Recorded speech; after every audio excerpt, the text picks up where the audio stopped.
Certainly merits a unique introduction. She claims to have the ability to time travel through her many past lives. She practices magic, she casts spells, she hails from a long tradition and has come to be identified only with Halloween. Please welcome shamanic priestess and modern-day witch, Cerridwen Fallingstar. Cerridwen. Cerridwen Fallingstar. Good morning, Cerridwen. How are you? What is that name, Cerridwen? Cerridwen is the name of a Celtic goddess of transformation and inspiration. All right, very quickly so people will put this in its context. You are a witch, you practice Wicca? Yes, Okay. Wicca is the traditional name for witchcraft. Now, for people who think that witches are, we should have the cauldron out here and you should be casting spells on our Well, I audience. do make good soup. Do you really? We have to bring you back for that. We can do a cooking segment. We could have done a cooking segment. As far as you're concerned, you are just carrying out part of what has been a very real and noble, shall we call it religious, practice that has existed for hundreds and hundreds and hundreds of years. Actually, thousands of years. Wicca is what remains of the Celtic European shamanism, which started probably 30,000, 60,000 years ago. And I talk about that in my book, The Heart of the Fire. This is a novel about witchcraft in 16th century Scotland, which was the time of the persecution. You know what happens?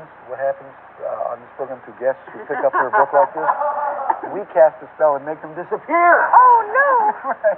What was your reaction during your intro when you saw the pictures, the typical pictures of the witch with the broom, with the Well, it's kind of warts the same and old stuff. ugly. That's why I'm here, is to dispel people's ideas about what witches are Where and did this what we come do. from, though? This is You don't look like traditionally that. what we think of when we think Oh, of witches.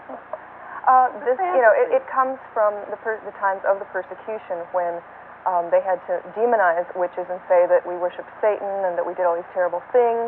Do you worship And Satan? no, we absolutely do not. We never have. Because there is never part definitely of a our tradition. tie-in in the public's mind between witchcraft and the worshiping of Satan That's and evil spirits.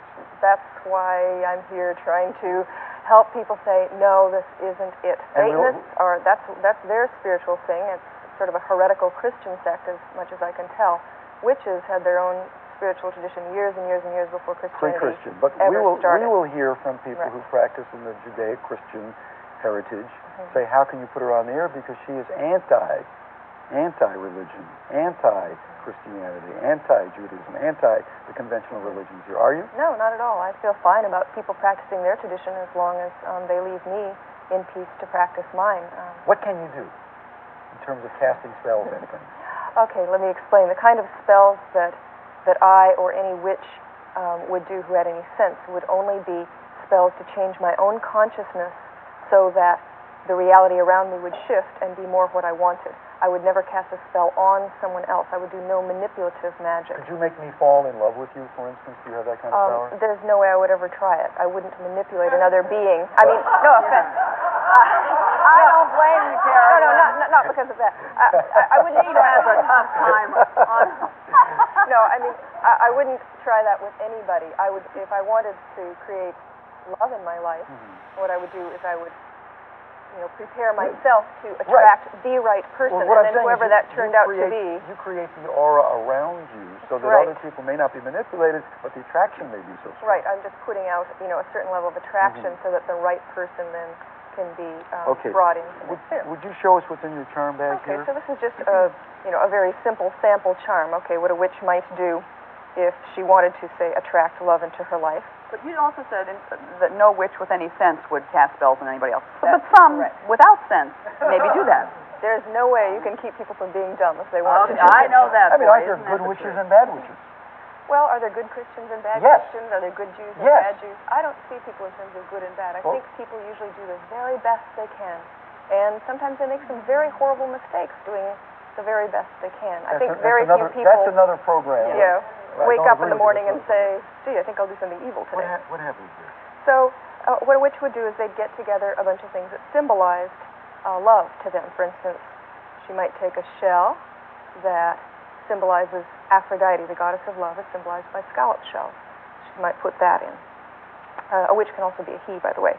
Say she wants a hot love affair, she'll put some matches in. Well, there you go. Little brain coral if she wants someone brainy, smart.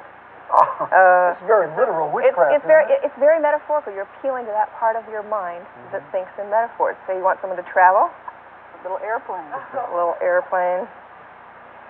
If you wanted someone, again, who respects the life force. You might put something that had a spiral in it, represents the life force. This shell would do. You want someone grounded and steady. Put in a rock, grounded. And of course, some kind of heart or something and it's made like out of that. soap, so they're really clean. It's a clean Right. person. Perfect. So for good, clean fun, yeah, right. Do you ever get in trouble? Do people dislike you? Do they do bad things to you because you are a witch? I don't have problems with that. I think people can feel when they meet me, they can feel that I'm not evil and that I'm not manipulative and that they don't have to be afraid of me. But wait, what do we do with this charm thing now that we know? Wait. You want it, No, I don't just you? want to know. I want to finish it out. What do we do with this? You just carry it Okay, around? so then, well, I think I would look a little funny just carrying this Yeah, around well. anywhere. So I would tend to put that on my altar, and most Americans have an altar. They just usually call it a knick-knack shelf. But you would put it on, in a place where you have mantle or your mantle or somewhere in your room, and then at night before you go to bed, you might just hold it for a while and energize it. Put your intention into it. Like, yes, we're gonna I create have this. an altar in my house. We thank you, Cerridwen Fallingstar. Thank you. We'll be right back.